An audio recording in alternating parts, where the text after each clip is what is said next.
They are coming for your gold. Well, at least that's what I hear.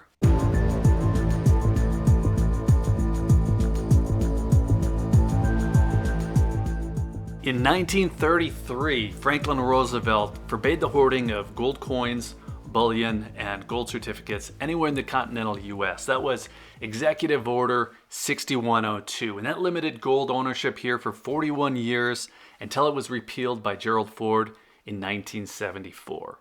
And nearly 50 years later, we're hearing people on YouTube and Reddit telling us that once again, they might be coming for your gold.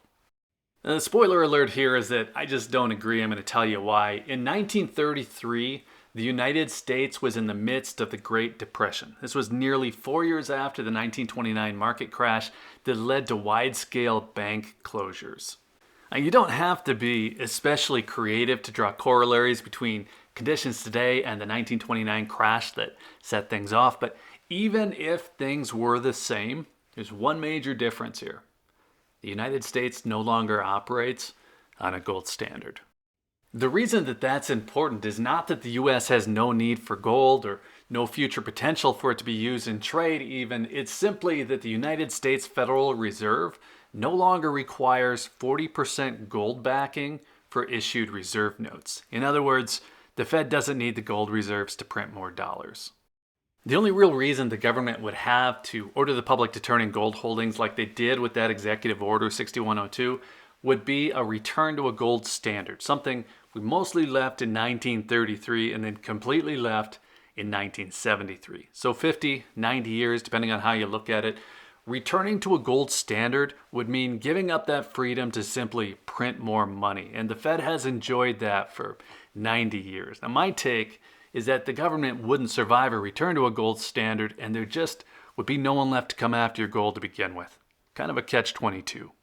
Now, confiscation, it's an incredibly popular topic around here. I get comments about it on just about every video I put out, and I think that it's popular elsewhere because the idea suggests that your gold is more important than ever, and it gets us fired up that maybe someone's going to try to take it. But it's a huge stretch to think the central government wants to return to sound money policies based on tying spending limits to a physical material that requires mining and refining and storage costs, or needs to be propped up by public holdings and orders requiring the public to bring theirs in ounce by ounce. Now, I'm no politician or economist, but I would think that it'd be a lot easier to use a computer. In 2023, any limit is going to be set digitally using some kind of algorithm based on a factor of GDP, other signals, I don't know. But it would be something that can continue to be manipulated to allow for additional spending. Another angle that could make confiscation seem more likely would be that the government doesn't want you to hoard your money. That was one of the lines used in 1933.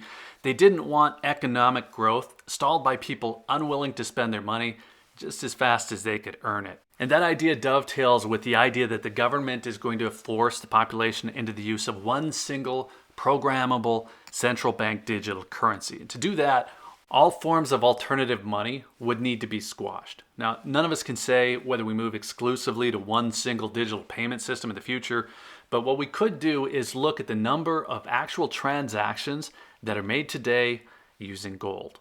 Now, you won't find data on it because it just doesn't happen enough, and it also wouldn't be reported if it was. The only people able to come up with anecdotal use of gold as money are going to be the people watching this video. The vast majority of the country, they just don't view gold as money, much less use it to buy their goods. Confiscation would require a huge effort on the part of the government, all for an asset class that only a few people think of as money today, and fewer have ever used for a single purchase. Now, gold's place as a store of value, though, only appears to be going up. Its role as a Tier 1 asset to be used as collateral for large transactions and loans, that would not be affected by a CBDC. And the entities that do use gold, well, they're massive organizations and central banks. And its use by those organizations has only been increasing. Central banks, they've been buying gold at record levels for the last few years. And there have also been suggestions that gold could actually be used for international trade. That could increase the value of gold further. but it will not lead to the United States needing your private holdings to continue importing foreign goods. It's still just far easier for trading partners to use US dollars than it is to transfer ownership of physical gold. And in the case that gold was used as a record of account, your physical asset holdings would not be at risk. Gold's function in the public market today is the same as any other asset class, physical or otherwise. We're just as likely to see real estate holdings being confiscated as we are to see gold being taken. Now, all of this, of course, is my view on the topic. If the points that I made don't seem reasonable to you, I don't have any reason to argue with you. This is simply the reason that I don't fear government confiscation of my personal gold, and why I think others trying to scare you about that possibility are really just manipulating your attention for simple reasons like ad views, or big reasons like getting you to buy from them, getting you to buy as much as you can now before it's too late. Now, if you're on the fence, maybe you simply want to plan for the possibility of a repeat, it's worth considering that the order actually allowed personal holdings of 5 ounces of coins. It also exempted collectibles, anything rare or unusual, and you didn't have to turn in things like your art or your jewelry. Now, most of my gold, it's either American Gold Eagles or Gold Buffaloes, so clearly I'm not concerned, but I could easily claim 20 or 30 ounces of rare or unusual gold on top of my allowed 5. We all also understand just how easy it is to hide gold in the first place, so if the idea is to kick it down the line to a future generation, well, boating accidents happen every day. The last thing that I'll say is that for every one of us here who sees the real value in gold and silver, there is another, probably younger person who feels the same thing about Pokemon cards. Maybe it's comic books, NFTs, some new meme cryptocurrency. If you're truly worried that the government is after your gold, well, you could always diversify into some of those other things. Personally, I'm a big fan of gold, and I don't have a Pokemon collection to balance that out. I'm just not losing any sleep. I'm not changing any plans over fear of a repeat of an executive order from 90 years ago.